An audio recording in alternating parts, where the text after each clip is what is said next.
Bloomberg Audio Studios. Podcasts, radio, news. Since former President Donald Trump became President-elect Donald Trump, he's hosted a parade of visitors at his Palm Beach resort, Mar-a-Lago. Everyone from CEOs to world leaders and administration hopefuls. CEO Mark Zuckerberg was grateful for the Mar-a-Lago dinner invitation and the chance to meet with members of the incoming administration. President-elect Donald Trump having an unannounced dinner at his Mar-a-Lago club with Canadian Prime Minister Justin Trudeau. This weekend, Trudeau and Trump had a 3-hour-long dinner there, discussing issues like trade and border policy. Elon Musk danced to YMCA at Trump's Thanksgiving dinner last week. As Trump has noted, he's a frequent Mar-a-Lago visitor. He likes this place. I can't get him out of here. He just likes this place. And you know what? I like having him here, too. He's good. Last month, just about a week after the election, Trump spoke at a black tie event held at the resort. That gala was for a Trump-aligned think tank called the America First Policy Institute. One person described it as the Met Ball of Mar-a-Lago. Amanda Gordon is a reporter on the wealth team at Bloomberg. And over the years, she's kept tabs on South Florida society. And now Amanda says there are more and more events like that gala for that right-wing think tank. We can get just a sense of what it's like by reading the menu for the gala. The first course was Trump's iceberg wedge. The second course was beef tenderloin and short rib. And the dessert was Trump chocolate cake. So you're literally served Trump on a plate in the names of the dishes when you get to be at Mar-a-Lago. As power dynamics shift from Washington, D.C. to this moneyed barrier island, how is Trump drawing from the area to shape his administration? And will he transform the region in the process?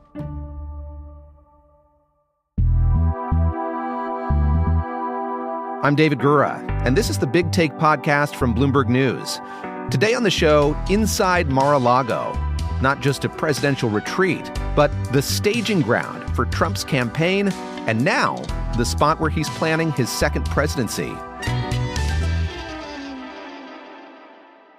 Bloomberg's Amanda Gordon has spent a lot of time reporting on Mar-a-Lago, a club Donald Trump has owned for almost 40 years now.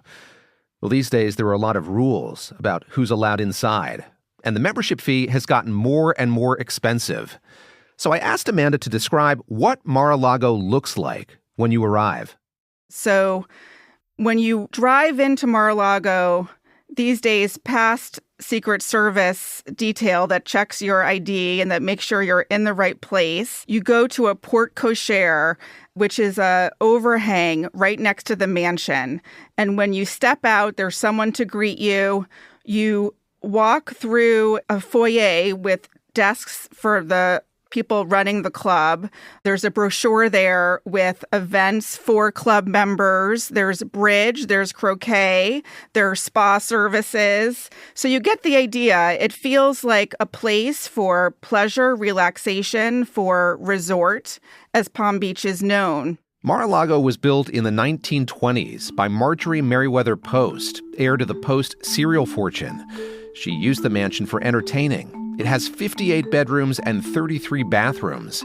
Today, the Bloomberg Billionaires Index values Mar-a-Lago at $250 million. It's designated a National Historic Landmark. It is like going to a historic home in Europe or in New England, where the decor is a feast for the senses. It's tapestries, ornate tiles.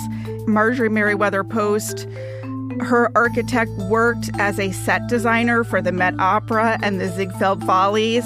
So I think that the theatricality of it appealed to Trump. It feels very much as if you're walking into how it might have been used in the 1920s, before the Great Depression. Having a home away from the White House is not unusual for U.S. presidents. John F. Kennedy also spent time in Palm Beach. And George W. Bush went to Crawford, Texas. Presidents also have access to Camp David, which has been a venue for negotiations. A place that's not the official office, that has more of a resort feel, is always a place where you can build relationships, build rapport. We have seen Trump use Mar-a-Lago for this very purpose, bringing heads of state. Viktor Orban was there. Bibi Netanyahu was there this summer. And Palm Beach is a small town, and the houses are fairly close together. It's actually quite different from a resort that a lot of New Yorkers know, like the Hamptons, which is more spread out. Palm Beach actually functions a little bit like New York and the bustle of the sidewalk, where you might well be able to walk down the main shopping drag and run into people. And inside Mar-a-Lago, you might just bump into Trump himself. One of the things that he's known for is to come out and hit the iPad that controls the music that is played in the dining rooms. And he puts on his own music.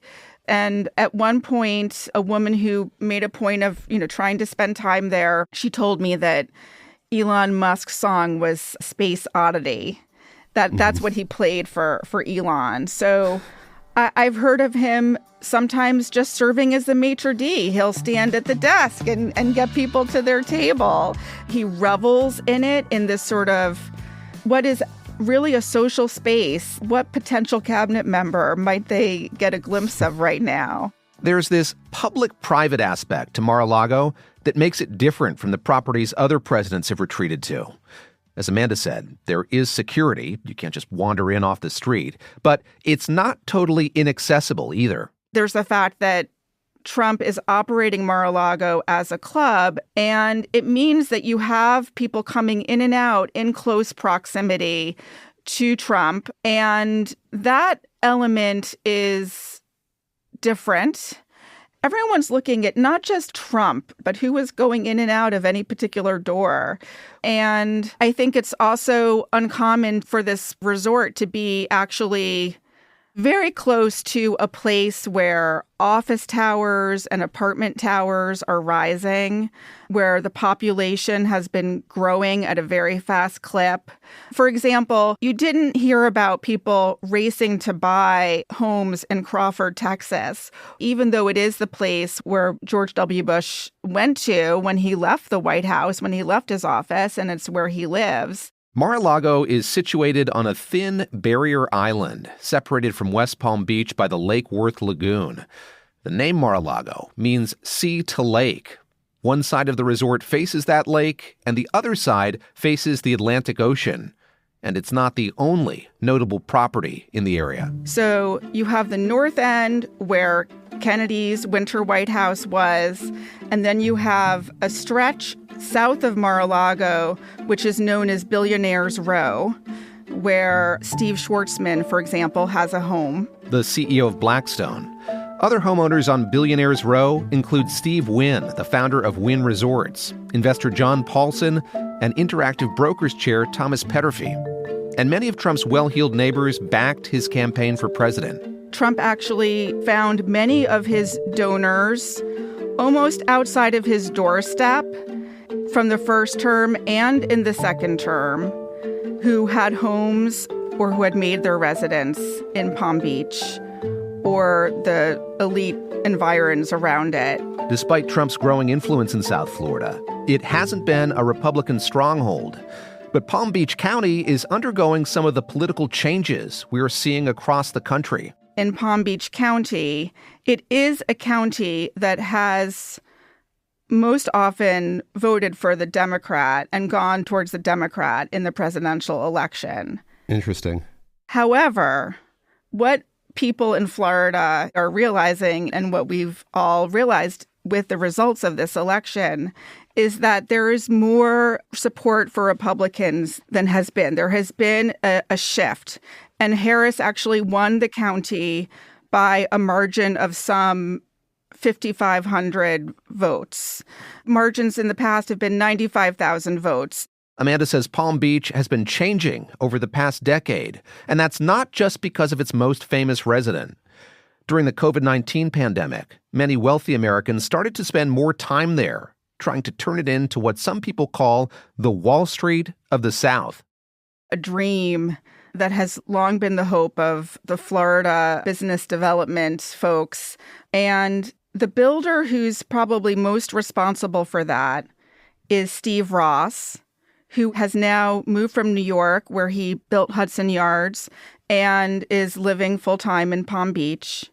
One of the interesting developments that's taking place is that he's helping bring a new campus for Vanderbilt to West Palm. NYU Langone, Mount Sinai, the Hospital for Special Surgery, they have all opened outposts. So there is this New York influx of quality health care. There's a boon to education and that sort of intellectual capital that will come out of that.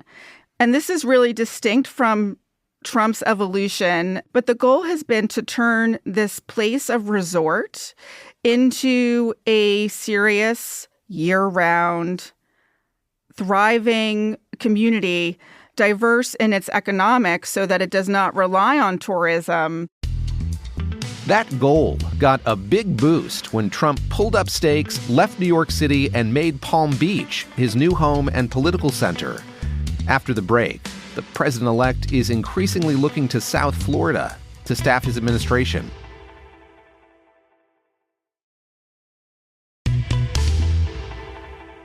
Towards the end of his first term in 2019, Donald Trump left New York City, where he was born and raised and made his fortune. He officially became a Floridian. And Bloomberg's Amanda Gordon says now that Mar-a-Lago is his primary residence, it means something different to him now in 2024 than it used to. I think what's different this time around is that he's been living there as his primary residence for the past 4 years. And the campaign that he ran really was run out of Palm Beach, out of Mar-a-Lago, and out of offices in West Palm Beach. So there's already a lot of staff. And Susie Wiles is from Florida, so there's a sort of a Florida flavor to the whole thing. Wiles will be Donald Trump's chief of staff in his second term, and she was his campaign manager in 2024. His new attorney general pick, Pam Bondi, is also a Floridian. She's the state's former attorney general. Dave Weldon, his CDC nominee, a former Florida congressman. And John Phelan, who Trump wants to be the next Secretary of the Navy, is an investor based in Palm Beach. In this transition period before Trump's inauguration in January, his nominees have been Mar-a-Lago regulars. It's basically become a workplace for interviews, for cabinet positions, and for policy ideas and strategizing. It's an interesting place to be right now because there is this, one person called it joyful atmosphere, but it's also very intense because you know that these major appointments and sort of trying to set the direction of what his next 4 years will be like as president, they are taking place behind these closed doors. A few people have used the analogy of Hunger Games. And yes, there are members there for their lunches, for their spa appointments, for their tennis games. And there are also people there who are hoping to catch a glimpse of the next president. Some have opportunity, business opportunity, social opportunity in mind to get a face-to-face, a political opportunity in mind.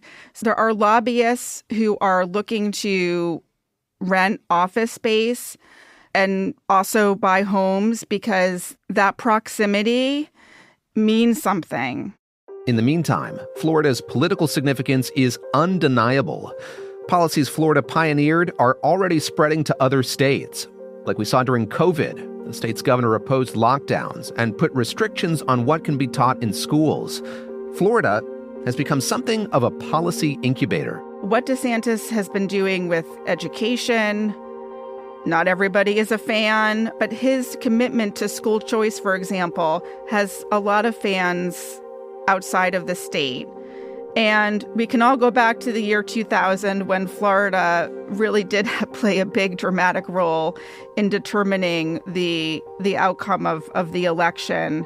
There are tailwinds for Florida being taken seriously among all the red states that have been developing economically and seeing an increase in population, gains in House seats because of those increases in population. It's an open question how much time Trump will spend in Florida once he takes office in January. But it's clear many political operators think Trump will be in Palm Beach more than he was during his first term. You mentioned lobbyists relocating their building offices there, considering getting homes there. Are we seeing a real shift in the center of political power to South Florida, do you think? There are some dynamics in Florida politics that have yet to play out, so we still have to see what happens. Trump can be unpredictable, but in any case, Florida really is on the map as a center of power and wealth and a place that matters in the national political conversation. Thanks for listening to the Big Take podcast from Bloomberg News. I'm David Gura. This episode was produced by Julia Press. It was mixed by Alex Segura and fact-checked by Adriana Tapia.